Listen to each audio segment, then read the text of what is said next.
Yo guys, Calpay dengan Nothing Phone One-nya sukses memberikan sentuhan yang fresh untuk dunia smartphone candy bar yang secara kosmetik itu cukup membosankan belakangan ini. Ya, begitu-begitu aja. Nothing Phone One ini menurut gue dengan harga yang ditawarkan mempunyai spesifikasi yang oke dan juga desain yang super seksi. Alhasil, dia bisa banget jadi sebuah alternatif yang seksi di tengah offering dari brand-brand lain. Hype-nya pun tinggi banget. Nah, selang setahun kemudian, sekarang udah hadir Nothing Phone 2.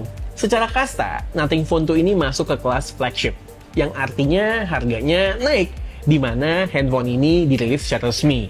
Ambil contoh, misalnya di India naik sekitar 25%, kemudian di UK naik kurang lebih 45% untuk base modelnya. Pertanyaannya, di segmen yang baru buat Nothing Phone, handphone ini cuman modal tampang doang atau punya something seksi untuk di-offer ke calon customer-nya? Secara menapak di kasta atau segmen flagship itu nggak mudah sama sekali loh.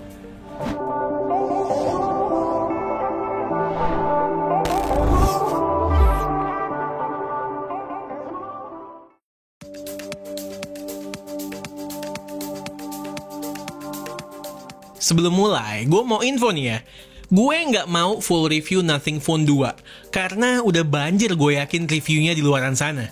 Gue tuh lebih pengen sharing pemikiran gue mengenai handphone yang satu ini. Kalian harus tahu ya, bahwa Nothing Phone 1, margin atau profitnya itu hampir nol, especially untuk varian yang base model. Harganya dijual sekitar 450 USD. BOM atau Bill of Materialnya 360 USD. Terus, sisa 90 USD-nya habis buat shipping, logistics, dan profit partner kayak reseller gitu, Amazon dan sejenisnya. Ini adalah pernyataan resmi dari Calpay, bukan bersumber dari analis pihak ketiga. Jadi, clear ya, Nothing Phone ini belum bisa jadi sapi perahnya si Nothing. Melainkan hanya sebuah entry ticket aja buat buka lapak di taman bermain yang sudah diisi big guns kayak Apple, Samsung, Vivo, Oppo, dan lain-lain. Desain dan pricing adalah kunci utama Nothing Phone 1 untuk menarik perhatian anak-anak yang bermain di taman bermain tadi, alias kita, calon customer-nya. Dan memang di saat itu, ya nothing like it. Jadi nggak heran kalau kita bilang cukup sukses dan menarik perhatian banyak orang. Nah, real deal-nya adalah Nothing Phone 2. Ini nih, yang possibly diharapkan jadi moneymaker untuk lini smartphone-nya Nothing. Biasanya, memang di level flagship margin lebih besar.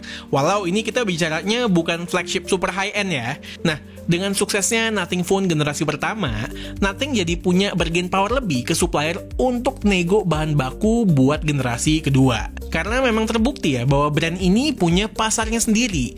Jadi bisa order dalam kuantitas yang lebih besar untuk jangka panjang. Ini sebuah kesempatan yang sangat baik buat Nothing kalau memang racikan phone 2-nya pas dan bisa nembak tepat sasaran. Namun, setelah melihat produknya secara langsung dan menggunakannya juga, kok gue merasa Nothing Phone 2 ini masih sekedar mengedepankan desain transparan dan glyph lightingnya saja. Alih-alih tidak mau shifting dari bahasa desain yang menjadi jati diri mereka di Phone 1, perubahan desain di Phone 2 sangatlah minor. Ini bertolak belakang dengan yang digembar-gemborkan oleh sang CEO Calpay, seolah-olah Nothing Phone 2 akan berbeda total. Sedikit perbedaan yang bisa terlihat, Nothing Phone 2 backdoor-nya pakai curved glass, kemudian glyph lighting-nya lebih playable, dan individual zone-nya juga lebih banyak. Kemudian bezel-nya sedikit lebih tipis, dan warna hitamnya diganti dengan warna dark gray. Nah, kalau mau kelihatan jelas bahwa kalian menggunakan Nothing Phone 2, ya ambil yang warna dark gray. Karena kalau yang putih, sekilas hampir nggak kelihatan ya bedanya ya. Sampai di sini, gue jadi berpikir, kalau maunya desain yang unik dan nyentrik, kenapa calon customer nggak pilih Phone 1 saja ketimbang Phone 2? Yang mana harganya sekarang juga sudah lebih murah secara signifikan ketimbang saat launch pertama kali. Masa iya, spesialnya cuma karena kepala USB-C-nya doang yang transparan di Phone 2? Tapi toh gue nggak bisa ngejudge dari sekedar fisik aja kan. Beda ceritanya sama ketertarikan dengan wanita. Boleh dari pandangan pertama. Ketika berbicara rest of the phone, benchmark gue harus lebih luas. Nggak bisa tuh gue patokan cuman kenaikan spesifikasi dari Nothing Phone 1 saja. Kasta lebih tinggi ya pasti speknya naik dong. Pertanyaannya, seimbang apa enggak sama apa yang di-offer sama pemain sekelas dari berbagai brand? Jawabannya lagi-lagi kurang spesial Nothing Phone 2 ini. Ambil contoh deh, Oppo Reno 10 Pro Plus yang berada di kasta yang sama ya. Di mata gue dan dari pengalaman pribadi, Oppo Reno 10 Pro Plus lebih seksi ketimbang Nothing Phone 2. Reno 10 Pro Plus, layarnya arguably punya look yang lebih premium dengan curved display-nya. Kemudian dari paket pembelian, kita dapat charger 100 watt. Output kameranya pun gokil, kill. Bahkan setara dengan HP yang harganya 2 kali lipat dalam beberapa hal.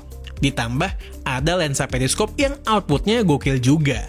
Ini semua keunggulan mutlak Oppo Reno 10 Pro Plus. Sedangkan Nothing Phone 2, probably ya, keunggulan mutlaknya dibanding Reno 10 Pro Plus adalah adanya fitur wireless charging dan rating IP54. Yang mana menurut gue ini nggak sebanding ya, bobotnya dengan plus point yang ada di Reno 10 Pro Plus. By the way nih ya, mumpung lagi bahas Oppo Reno 10 Pro Plus dan Nothing Phone 2. Kalau boleh berteori konspirasi, sebenarnya gue masih doubt ya, kalau Nothing sama sekali tidak terafiliasi dengan BBK Group. Bahkan jangan-jangan masih sharing resource-nya. Nih ya, kalau kita endus-endus, sensor kamera utama Nothing Phone 2 sama kayak Reno 10 Pro Plus. Sama-sama IMX890 yang dipakai di Reno 10 Pro Plus juga. IMX890 ini so far nggak dipakai brand-brand lain loh, selain BBK Group.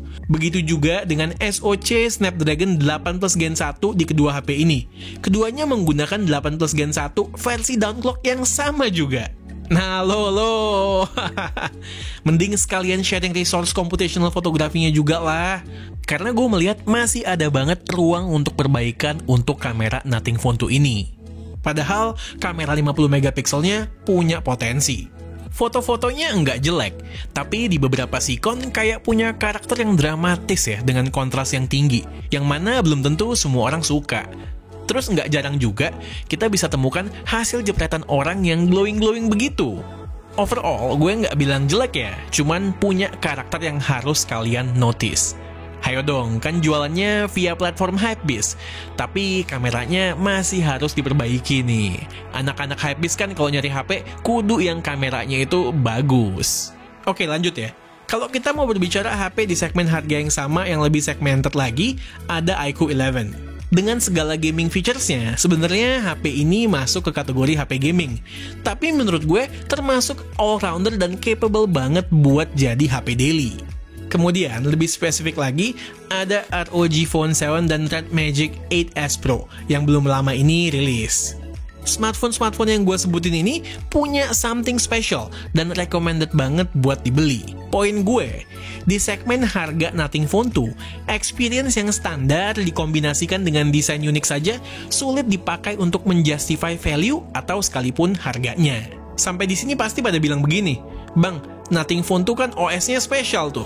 Well, gue setuju, tapi perlu diingat, kebanyakan fitur software yang ada di Nothing Phone 2 juga turun ke Nothing Phone 1 via Nothing OS 2.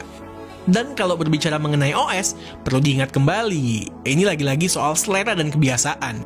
Contohnya ya, MIUI yang rame aja, ada juga kok fansnya. So, apa dong spesialnya Phone 2? Bicara desain dan software, kepentok adiknya. Bicara rest of the phone, kepentok di kompetisi. Oke, kalau menurut gue, untuk sekarang spesialnya ada dua. Pertama, brand Nothing in general sama kayak OnePlus dulu di awal-awal.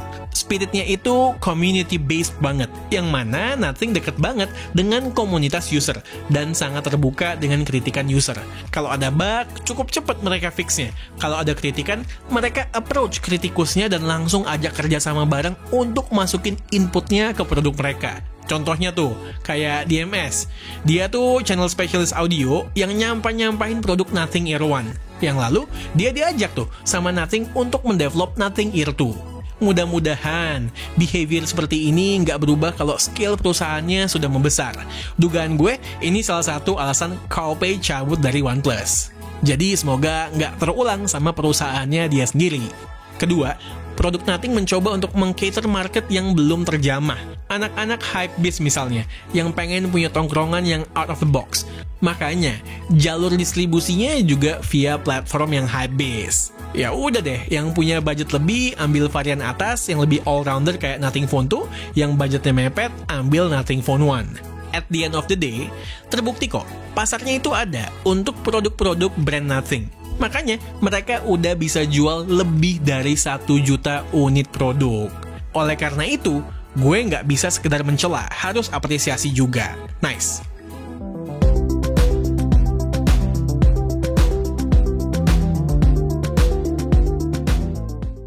Oke, Nothing Phone 2. Gue nggak bilang handphone ini jelek ya, tapi punch-nya itu kurang banget. Untuk jangka panjang, menurut gue modal tampang doang, sekaligus berharap kepada market hypebeast, kurang bisa menjadi modal yang cukup untuk bisa menjadi challenger yang sukses di segmen ini. Artinya, rest of the phone-nya juga harus bisa stand out buat ngelawan kompetisi. Untuk sekarang itu beli Nothing Phone selayaknya kita berinvestasi saja. Dimana dengan membeli produk-produk Nothing, artinya kita seolah kayak ngebantu ngegedein perusahaan mereka. Dan berharap suatu saat mereka bisa menghasilkan produk yang top tier untuk bersaing dengan top guns lainnya. Ya, syukur-syukur sukses ya. Cuman selayaknya investasi, ada kemungkinan buat jadi zong juga. Tapi, kalau kalian belinya buat gaya-gayaan aja, ya kalian bakalan happy-happy aja. Ya kalau minat beli, cek lapaknya Gondry Store. Namun seperti biasa ya, ada bea masuk yang harus dibayar. Karena Gondry Store masukinnya itu bayar pajak supaya email registrasi dan anti begal. Oke, sekian aja video dari gue kali ini. Gue Satish and this is K2G. Tunggu racun-racun kami yang berikutnya. Bye guys!